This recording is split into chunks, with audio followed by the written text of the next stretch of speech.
Hey everyone, welcome back. Today, we're giving coffee the full emotional interview it has somehow earned. I'm Lily, and this is the little place where everyday things get examined like they're secretly running our lives. And I'm Matthew. Coffee really does run a lot, though. Mornings, moods, schedules, and probably a few apologies that would not have happened without it. That is such an accurate sentence to start with. Coffee feels small in the hand, but it takes up a huge amount of space in a day. And somehow, people build habits, memories, and entire personalities around it. Exactly. Nobody hands you a mug and says, "Here, this will organize your life." But then you notice it's the first thing you reach for, and suddenly, the whole morning has a shape. And the funny part is that coffee is never just one thing. It's taste, routine, comfort, hope, a timer for your brain, and sometimes a very polite excuse to sit down for 10 minutes and do nothing. Oh, absolutely. It's one of the few socially acceptable ways to pause. You can be like, "I'm just getting coffee." And everyone understands that what you really mean is, "Please let me exist for a second." Let's start with the before coffee version of a person, because honestly, that deserves a documentary. That version of me is technically awake, but emotionally and mentally still loading. Right, like the body is in the room, but the system hasn't finished booting. You try to speak, and it comes out like your brain had to answer a security question first. Yes, and simple things feel strangely complicated. Someone says good morning, and I need a full internal meeting before I can decide whether my face is ready to participate. And if anyone asks for an opinion before coffee, that is just cruel. Eggs or toast? I don't know, Matthew. I don't know my own name yet. Exactly. The first cup doesn't just add energy, it gives your thoughts little handrails. Suddenly, there's structure again, and the day stops feeling like a blurry hallway. That's a really good way to say it. Coffee doesn't solve everything, but it helps you find the door out of the hallway. Sometimes that's all you need. And the taste itself matters too. Even when people pretend it's only about caffeine. Some people love it bitter. Some people need sweetness. Some people are really drinking a milk dessert with coffee nearby. That's true, and I don't judge. Coffee has room for all of it. Black, with cream, iced, hot, phony, diluted, overcomplicated, or just fast and functional in a paper cup. There's something comforting about the variety.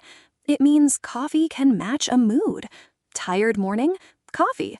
Rainy afternoon? Coffee. Awkward meeting? Also coffee, possibly as a shield. Coffee as a shield? You hold the cup, and suddenly you have a reason to look down, breathe, and not answer the question immediately. It's a tiny social lifesaver. And then there's the smell. Honestly, the smell is doing half the emotional work. The second you open the bag or grinder, the room changes. It feels like a promise of warmth. The smell is powerful enough to trick your whole body into believing the day can improve. Even before the sip, something inside says, "Okay, maybe we're not doomed." That's such a comforting thought. It's like coffee gives people permission to begin. Not finish, not excel, just begin. And sometimes beginning is the hardest part. Definitely. We talk a lot about productivity, but coffee is often about initiation, not achievement.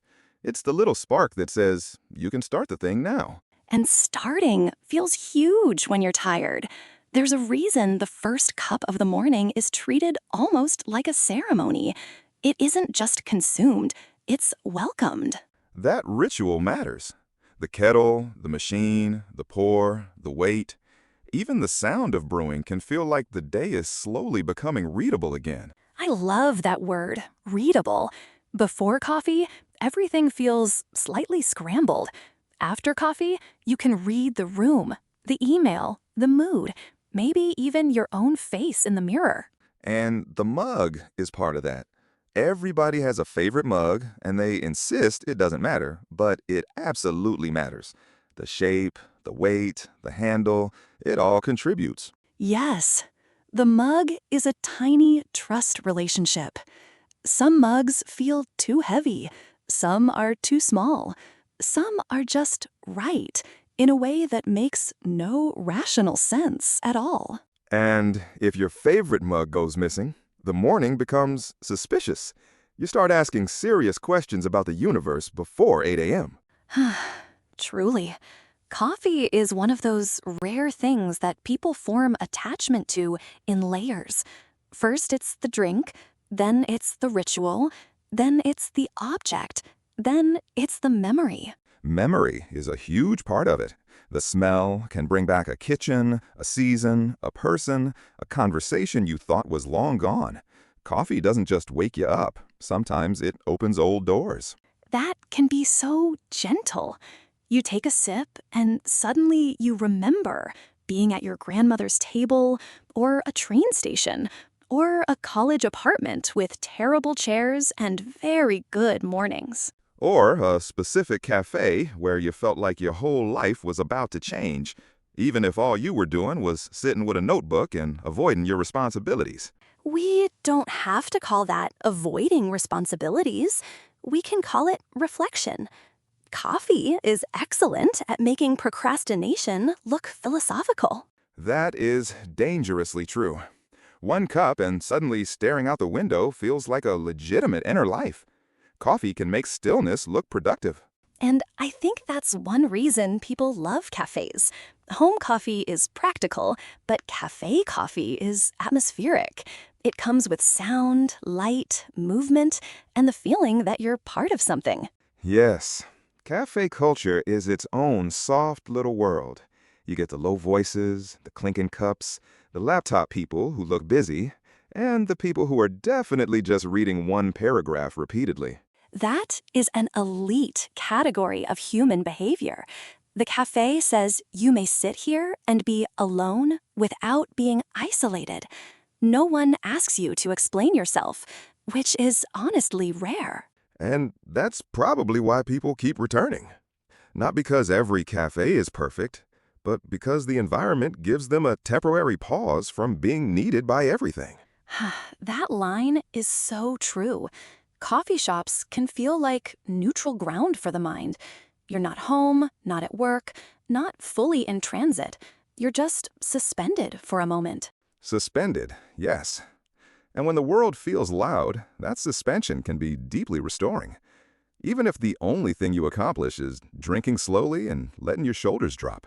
And let's be honest, sometimes the best cafe visit ends with absolutely no major accomplishment. You had a coffee, you looked outside, and you survived the hour. That counts. It counts a lot more than people admit. We treat rest like it has to justify itself. But coffee often gives you a socially acceptable way to rest without apologizing for it. That's a beautiful truth. Even the word coffee break sounds like permission. It tells you that pausing is not a failure. It's part of the rhythm. And the rhythm matters because life is so quick. Messages, deadlines, traffic, noise, decisions. Coffee is one of the few habits that says, hold on, I'm gonna slow this down a little. Exactly. It can feel almost protective, like you're wrapping your morning in a soft blanket and saying, not yet. Let me wake up in peace. And then there's the first sip moment. That tiny shift when your eyes stop feeling heavy and your thoughts stop wandering in circles. It's subtle, but everyone notices it. Yes, it's like your brain gets a better signal. Not instant genius, not magic, just a clearer path from thought to action. That's enough to feel miraculous before noon. Especially on days when you're under-rested. Coffee doesn't always give you more hours, but it can make the hours you already have feel more usable. That's such a practical way to put it. It's not about becoming a superhero. It's about becoming someone who can send the email, answer the door, and maybe fold the laundry. Maybe. Let's not oversell it. Some days, coffee's biggest achievement is helping you stand upright and speak in full sentences. And honestly, on those days, that is heroic. There's something quietly tender about admitting that your energy is borrowed from a cup for a while. That tenderness is what people skip past when they joke about being addicted to coffee. Under the joke, there's usually a real relationship with comfort, structure, and survival. Yes, and we should probably say that carefully. Coffee can be comforting, but not everyone handles it the same way.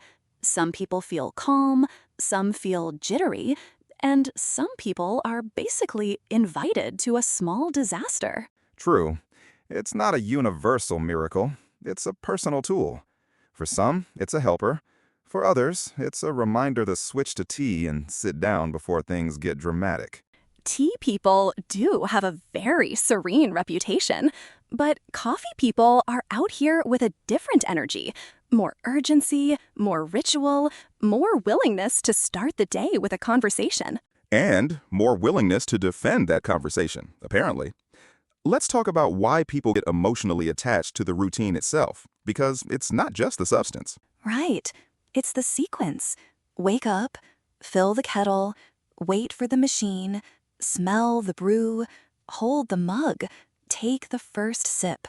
That chain of actions can feel almost like grounding. Grounding is exactly it. Repetition can be soothing when life is unpredictable. You know the ritual will be there, even if the rest of the day gets weird. And there's something powerful about knowing what comes next. In a world full of surprises, coffee is delightfully dependable.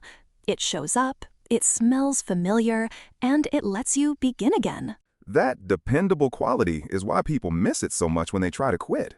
It's not only caffeine withdrawal, it's the disappearance of a familiar anchor. Yes, and that can feel surprisingly emotional. You tell yourself you're making a mature choice, and then you realize you're grieving the tiny ceremony that framed your morning. Exactly. Suddenly, your day feels less edited, less contained. The missing cup leaves a space you didn't know was part of the structure. I've seen people try decaf for that reason, and honestly, that makes sense. Sometimes you don't need the intensity. You just want the ritual, the taste, the moment of sitting still. That's a good point. Decaf can be a kind compromise. It says you can keep the habit without asking your nervous system to run a sprint. Exactly. Coffee has room for balance. It doesn't have to be all or nothing. Sometimes one cup is enough. Sometimes the point is just to hold something warm and breathe. And breathe is a good word, because coffee breaks can become tiny breathing spaces. Even if you're busy, that one pause can change how the rest of the afternoon lands. I think we underestimate how much comfort lives in small moments. Not the huge vacations or dramatic reinventions, just a warm drink at the right time in the right light. Yeah, the kind of comfort you can actually reach for. That matters. Coffee is accessible comfort. It's not perfect, but it's nearby. And nearby comfort is very valuable. And sometimes the coffee itself isn't even the main event. It's the conversation around it. The friend sitting across from you. The coworker who finally relaxes. The quiet companionship. Coffee and conversation belong together in a weirdly natural way. Maybe because both are about slowing down enough to actually notice what someone is saying. That's lovely. The cup creates a little pause, and the pause makes room for honesty. People seem to confess more easily over coffee than over many other drinks. Probably because coffee says morning even when it's afternoon. And mornings are when people are most willing to admit they're still figuring things out. That's true. Coffee has an optimistic reputation, even when you're using it to survive a messy season. It offers a kind of gentle hope without making a big speech. That might be its greatest quality. It doesn't demand transformation. It just offers warmth, a nudge, and a place to sit while you become yourself a little more slowly. And maybe that's why people keep coming back to it. It's familiar, but it still feels personal. Everyone has their version. Iced, hot, strong, sweet, local, instant, homemade. Right. Coffee is global, but everyone localizes it into their own life. Your routine becomes yours. Your mug becomes yours. Your little morning becomes yours. That ownership matters. Even when life is chaotic, there's comfort in one part of the day that feels familiar, a small corner of order you can actually hold. And if the day falls apart later, at least you had that corner. Sometimes that's enough to keep going, without everything feeling like a complete blur. I also think coffee is tied to identity in a playful way. People say, "I'm a coffee person," as if that explains a lot, and somehow it does. It really does. It tells you they like rituals, or mornings, or bold flavors, or at least the idea of being a person who has a routine and a plan. Even if the plan is loose, even if the plan is basically wake up, survive, sip, and try again, that's still a plan. It's a realistic plan, which is more than most plans can say. Coffee doesn't promise perfection. It just helps you participate. Participation is such a good word. Coffee helps you show up. Maybe not perfectly, maybe not cheerfully, but present enough to answer, think, and move. And on rough mornings, present enough is huge. We should stop pretending every day has to begin with inspiration. Sometimes it begins with caffeine and a long exhale. Yes, and that exhale matters. A lot of the comfort people associate with coffee comes from the permission to slow the body down, even while the brain is waking up. That contrast is interesting. The drink can be energizing, but the ritual around it is calming. So coffee becomes both a spark and a pause at the same time. That duality is probably why it feels so human. We are always needing opposite things at once: energy and rest, motion and stillness, focus and softness. Exactly. Coffee fits into that contradiction better than almost anything else. It says, I know you're tired, but I also know you need to keep moving. And somehow that feels encouraging instead of harsh, at least when the dose is right. It's like a gentle nudge instead of a push. A nudge with a warm cup in your hand. That sounds like a pretty good way to enter the day. It really does. And maybe that's the answer we keep circling around. Coffee is loved not because it is perfect, but because it is reliably helpful in tiny human ways. Yes, tiny human ways are the whole point. It helps you wake up, settle in, remember, gather yourself, and sometimes just survive the morning without becoming a villain. Which is a noble goal. And maybe the best coffee does is create room for us to be a little kinder, a little steadier, and a little more prepared to meet the day. I like that. Coffee as a kindness to yourself. Not a performance, not a badge, just a quiet habit that says, I'm taking care of this moment. And there's something beautiful about that. The moment may be small, but the care is real. That's why the smell, the mug, the sip, and the silence all matter. They do.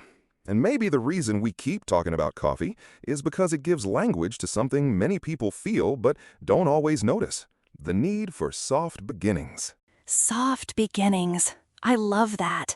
Because not every day starts with clarity, and not every person wakes up ready to conquer anything. Sometimes we just need a gentle opening line. Coffee can be that opening line. It doesn't need to be loud. It just needs to arrive, warm and familiar, and say the day can start now, if you're ready. And if you're not ready yet, it can wait with you for a minute. That might be the most comforting thing about it. Yeah, it waits, it warms, and it doesn't ask too much. Honestly, that's a pretty great companion for a complicated morning. Maybe that's why people are sentimental about it. they're not only remembering the drink, they're remembering the version of themselves that was able to begin. And that version deserves a little credit, even if all it did was get up, make the coffee, and keep going. That's a real form of progress. It absolutely is. So, if coffee is part of your life, maybe notice what it really gives you. Not just energy, but ritual, memory, comfort, and a small sense of home. And if it's not coffee, maybe you have some other ritual that does the same thing. The point is the pause, the care, the moment that helps you be human in the morning. That feels like a lovely place to land. A cup can be just a cup, sure, but sometimes it's also a signal that you're allowed to start slowly. And starting slowly, maybe that's the whole lesson. Not everything has to be intense to matter. Exactly. The quiet things matter too. The warm things matter too. The familiar things matter too. And the things that help you take one honest breath, those matter a lot. So, wherever you are right now, I hope you find your small ritual today. And if that ritual comes with coffee, we understand completely. Thank you for being here with us. Take care of yourselves. Well, see you next time. Bye. Bye.